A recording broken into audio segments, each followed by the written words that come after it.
নমস্কার, কেমন আছেন সবাই? আশা করি সবাই খুব ভালো আছেন। আজকে করব মেথি শাক ভাজা। তো কড়াইয়ে প্রথমে তেল গরম করে কটা শুকনো লঙ্কা দিয়ে দিলাম চিড়ে। তারপরে একটুখানি কালো জিরে দিয়ে একটু নেড়ে চেড়ে নেব। তারপরে কিছু কুচনো পেঁয়াজ দিয়ে দেবো। দিয়ে সেটাকেও কিন্তু আমি আস্তে আস্তে একদম লো সিমে ভেজে নেব। ভালো করে ভাজা হয়ে গেলে দেখুন ব্রাউন হয়ে গেছে কালারটা। তারপরে দিয়ে দেবো এই টমেটো কুচি। টমেটো কুচি দিয়ে টমেটোটাকে যখন গলে যাবে তখন দিয়ে দেব এই মেথি শাকগুলো। মেথি শাকটা আমি আগে থেকে কেটে ধুয়ে বেছে রেখেছিলাম। এবার সেটাই দিয়ে দেবো আস্তে আস্তে কড়াইয়ের মধ্যে। কড়াইয়ে দিয়ে এবার এটাকে ভালো করে একটুখানি নেড়ে চেড়ে দেব। তারপর স্বাদ মতো নুন আর হলুদ অ্যাড করে দেবো।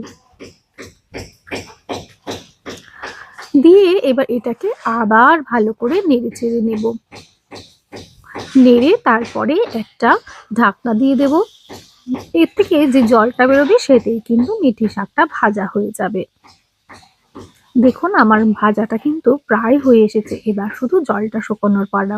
শাকগুলো সেদ্ধ হয়ে গেছে।